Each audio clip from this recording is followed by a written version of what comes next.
we'll go ahead and get started here. We're doing something a little different today, as Susan mentioned. This is an effort to kind of provide more up-to-date content on this Project ECHO. We think that that might have some value because there are a lot of rapidly changing things in heart failure, and I think our audience will be interested in that, and hopefully we can clarify some of this data or these new notions of how we should be taking care of these patients. So relative to today's content, I have no disclosures. And we'll review this article in moderate detail here. I'm not trying to get it too much into the weeds of methods here and so forth. We're really trying to see what this article can offer us about our practice and about the landscape of heart failure. But I thought I would start off by just giving people an overall view of the hospital readmission reduction program. This program was authorized by Congress as part of the Affordable Care Act in 2007, and it targeted the acute MI, pneumonia, heart failure, COPD, CABG, and knee and hip arthroplasty populations. And the real goal here was to reduce readmission rates for these patients coming back to the hospital. Now, I won't go into great detail, but really heart failure was the biggest offender here. Readmission rates around this time were in excess of about 25%, which means 1 in every 4 patients was going to get readmitted to the hospital within 30 days. And in addition to being a terrible experience for the patient, I think Medicare was paying a huge amount of money for these readmissions, and ultimately it was thought by a small group of people that these readmissions were essentially avoidable and preventable given enough resources and motivation. We'll talk about maybe as we go along whether that was really true or not. But the measures that the HRRP, which is a abbreviation I'm going to use since the full name is so long, targeted were risk-adjusted readmission rates. So if you were sicker, maybe expected to get readmitted more, you get some credit if you did get readmitted. However, if you were really healthy and you got readmitted, that would be more like a penalty. And essentially, the risk-adjusted measures were used, and anyone who had a risk-adjusted readmission rate of their observed to expected that was greater than 1 was considered to have excess readmission rate, and based on a formula, centers would be penalized for the entirety of their Medicare billing pool, which, as you can imagine, is a huge pool of money to get penalized from just one of these 6 entities, or more than one of these 6 entities. The penalty started out as 1% the first year, then 2%. Now the cap is at 3%, which is still, if you can imagine, an enormous amount of money for an entire hospital to suffer a 3% loss of all of their Medicare and Medicaid reimbursements.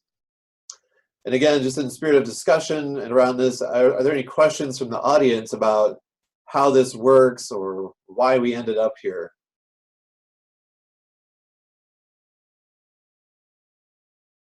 Okay.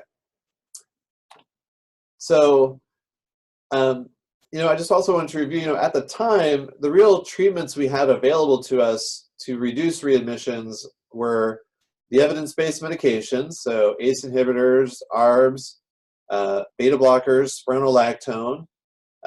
Since then, we've had ARNIs come on the scene that also reduce hospital admissions.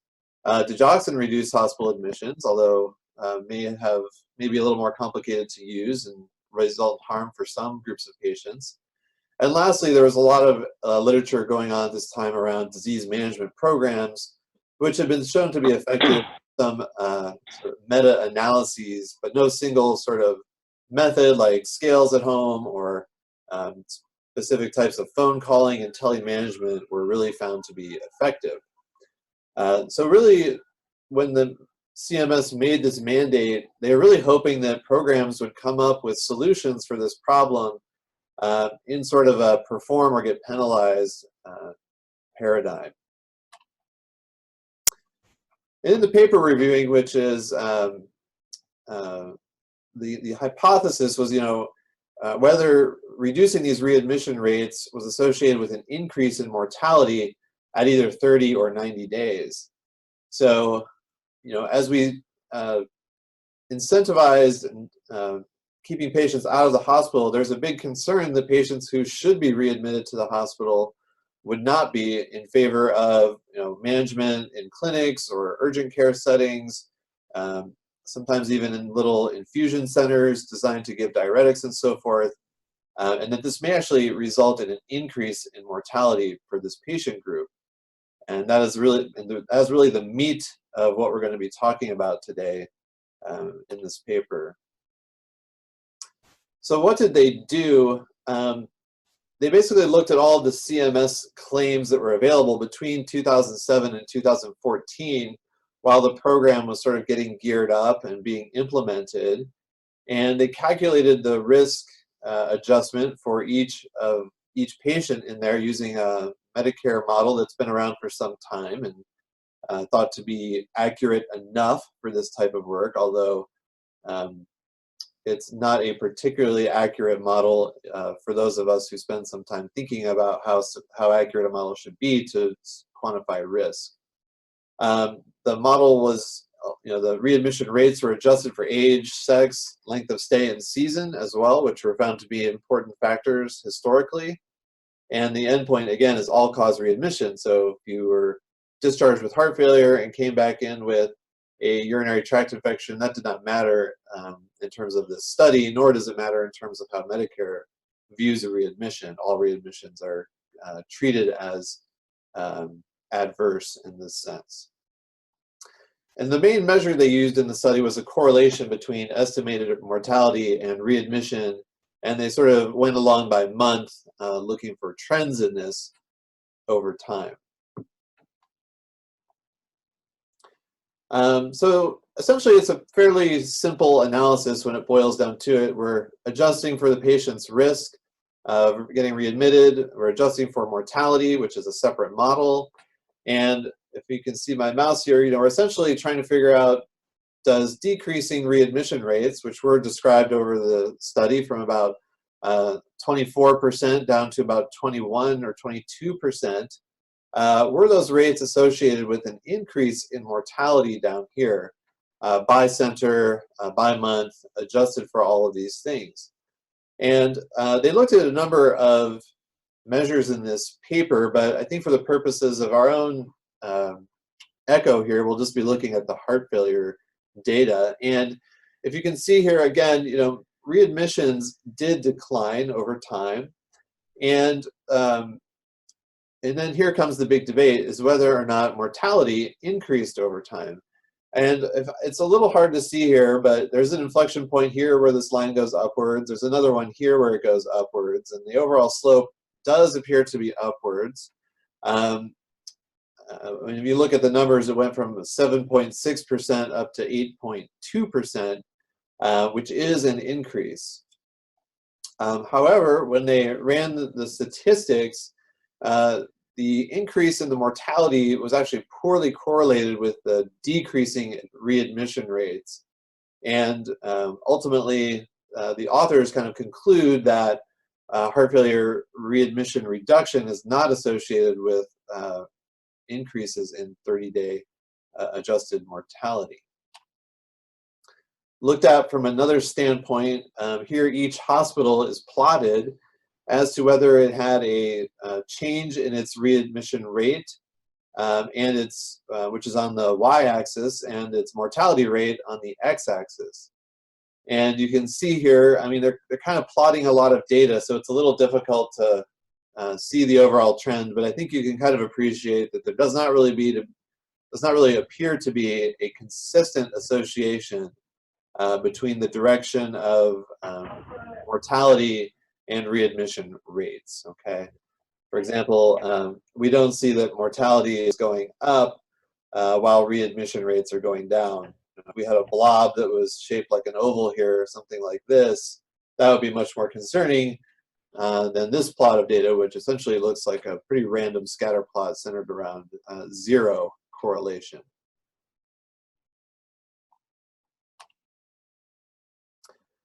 So ultimately, the authors sort of conclude that, you know, fee-for-service beneficiaries for the 3 disease states they looked at had a weak but significant correlation between readmission rates and mortality.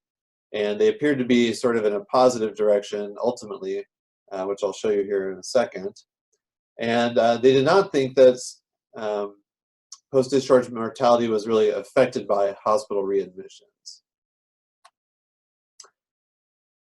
So that's the findings internally from the paper, and I don't know if anyone would like to comment on that before we move on.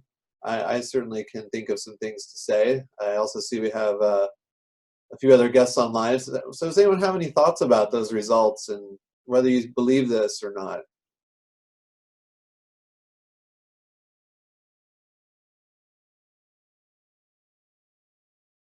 Susan? More of a question than a thought, but yeah. Are there other studies supporting this this conclusion? Yeah, so we can move on to that actually, because there's really a lot of debate about this conclusion, quite frankly. Any other comments before we move on out of the specific paper onto the more broad view here? If you'll recall, I showed you this figure earlier. It was colored a little differently, but this is sort of an alternate view of what happened here. And this view was taken by Dr. Greg Fonarow, Dr. Clyde Yancey, and Dr. Marv Konstam, who wrote this nice editorial. And essentially what they were responding to was what was a historical trend toward a decrease in mortality among these hospital inpatients that seems to have been brought to a halt by the HRRP program. So they essentially kind of regressed from the past and said, once this program started, based on historic trends, we would have expected mortality to follow this dotted line here. And instead, it's on the blue line, which was what was actually observed. And in their editorial, they describe how they felt that, you know, penalizing readmissions may have actually increased mortality relative to what it could have been if historic trends would have continued on unabated. So that's one view. There's also a paper published by a very respectable group of researchers who showed that if you just look at the raw numbers and not necessarily at the correlation between the two within a hospital, that readmission reduction did in fact decrease by about 1.6%, while mortality increased by about 1.4%. And that's just looking at the raw numbers there.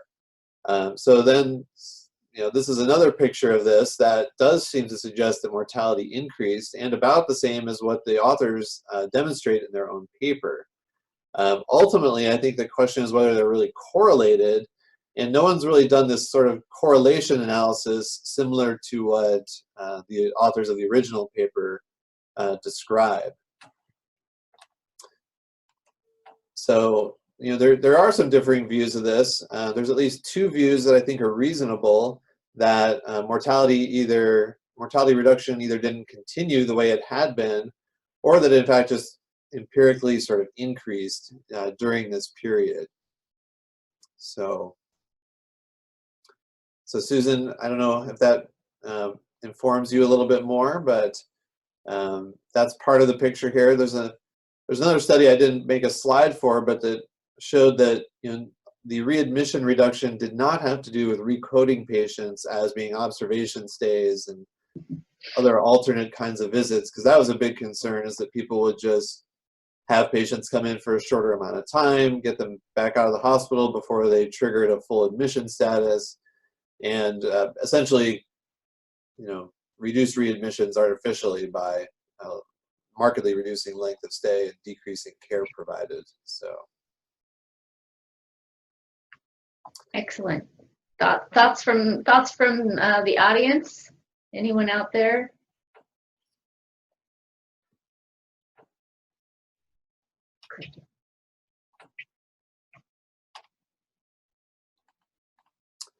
Well, I did just have some discussion points here I thought we could go through. And, first is, is it acceptable to have a mortality increase if readmissions are, in fact, going down? I mean, do we value one higher than another?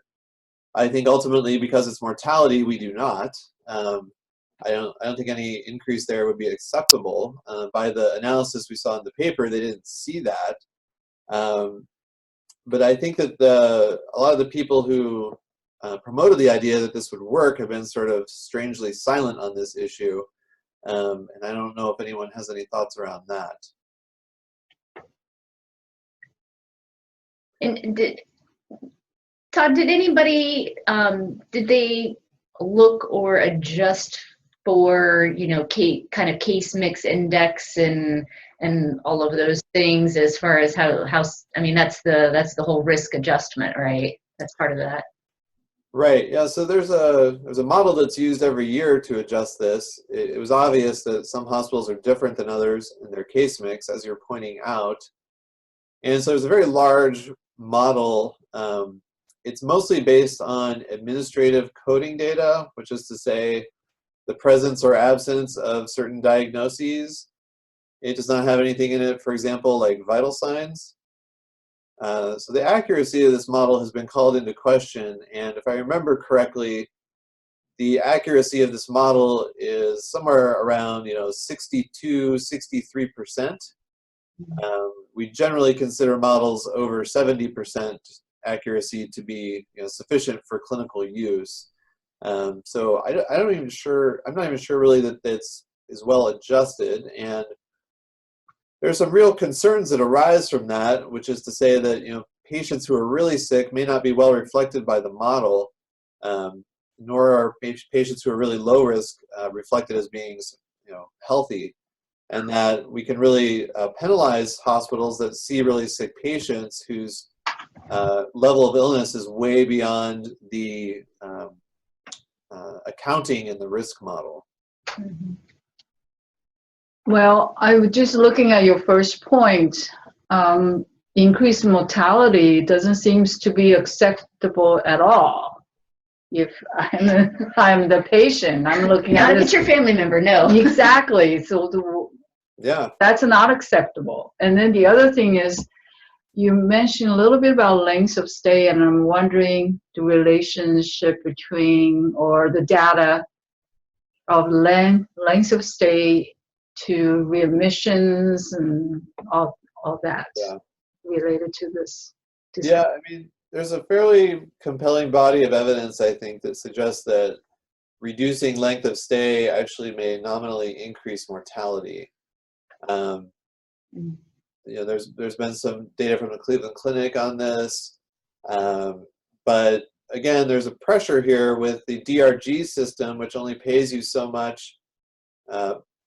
It gives you only so much reimbursement every time a patient enters the door of your hospital, whether they say 30 days or 5 days. The incentive there is to reduce length of stay. Right. So essentially, we have two things maybe working against patients. One, there's incentive to get these patients out of the hospital, sooner than later, whatever that may be. And secondly, there's a disincentive to readmit patients based on these penalties. So I think that's the big concern. And with some of these sort of alternate views of this, there's a quite lively debate out there right now whether this program should really be continued. I have not really heard anything about it in the serious sense, that is, of it being discontinued. They have made some further modifications to adjust for hospital volume, which I think will help a little bit with the problem of big academic hospitals and critical access hospitals that bear a lot of the brunt of these penalties and may further disenfranchise big centers from doing well with their financial health because of this penalty system. But thus far, I have not really heard any serious idea that would replace or suggest that this program is coming to an end. I don't know, Susan, you were involved with readmissions at our hospital for a while. Can you maybe describe some of the things we did? I mean, I would say in the sense that this is sort of an unfunded mandate that we took to heart and did a lot of things to try to modify the readmission profile rates of our patients. Can you maybe comment on that?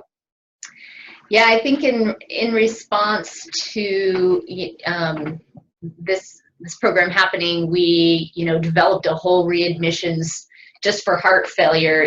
We developed a whole readmissions committee where people met. They were meeting at least weekly or every other week for a long time and trying to come up with strategies and figuring out what the data was and what can we do, to decrease our readmissions and our length of stay. I think we were working on both at the same time. And I know that some of the things that we did, I know there was a increased emphasis on getting patients hospital follow-up within that 7-day window, at the very most 10-day window.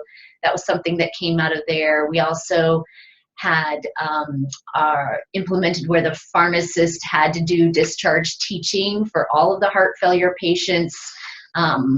It was kind of selective, just more for transplant patients up until that point, but now it's mandated that they do this discharge teaching for everyone. And then I know nursing instituted 24 to 48 hour follow-up calls that they started making to patients after that came out of that committee. And then I think we also amended our discharge form in our computer system, and to kind of make sure it had checklists for, are they on goal-directed therapy? Did they have a follow-up visit? Did they, all of these things in there, education-wise. And so I think that was also amended. Alex, can you think of other things? So other things we did relate to reduce readmission is we had a heart failure nurse to focus on education or enhance education, and then she also does more longer than she'll do a whole 30-day phone call to follow patient at home, to talk to them about their medication, about their weight, social work care coordination provided blood pressure cuffs and weight scale, so that patient have those tools that can monitor their weights and their blood pressures and report it back.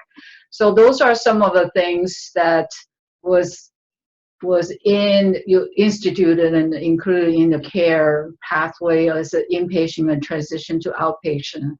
Of course, we frequently now have to set up more frequent outpatient visits, and if that's needed, if they are not quite there, and emphasis on a lot of education, and to make sure we can teach and reteach, and hopefully that works. And then getting the dietitian involved in more of education to the diet restriction, that kind of stuff. Those are the things that we can remember, and I can remember also is to get home health involved as much as we can. There's some home health agency in the community actually come up with heart failure management program that they will do a little more monitor and calling the patient, or set up telehealth to help us manage the patient outside. But it does not feel like one or the other thing worked more efficient than the other. It seems like it needs a lot of manpower and resource to manage a patient in and out. Yeah, I don't know if there's anybody out there from Tacoma or Multicare, but I had a patient from down there, and they had set up a telehealth program. Right. Where they called the patient every day and they said, what is your weight? Or the weight was actually digitally transcribed from their scale over to the clinic, the nurse coordinator taking care of that patient, and they would adjust the diuretics based on that patient's daily weight. And I don't think we have quite that program here. Is there anybody out in the audience from Multicare or that has a system like that? No. Okay. Anybody else in the audience? Anything that we're doing or that you're doing different than the things that we talked about, or want to add anything?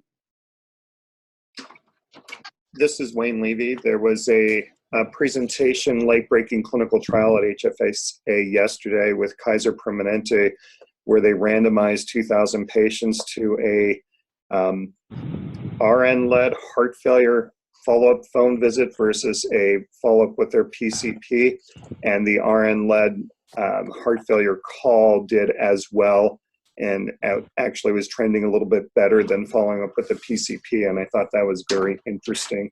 Yeah, yeah, very interesting. Thank you, Wayne. Appreciate that. Yeah, I think the challenge with some of those things though is to figure out exactly what they're calling and what they're doing. You know, what is the secret there? I mean, what do you review with the patient? Is general education enough? I think that's always really interesting. So they also had permission to change medicines. So if people had gained weight, they had permission to increase the doses of their diuretics using I'm not sure exactly how it was empowered to allow them to do it, but it certainly was what they said they were allowed to do. Great. And of course, we need to see it in print. Thank you, Wayne.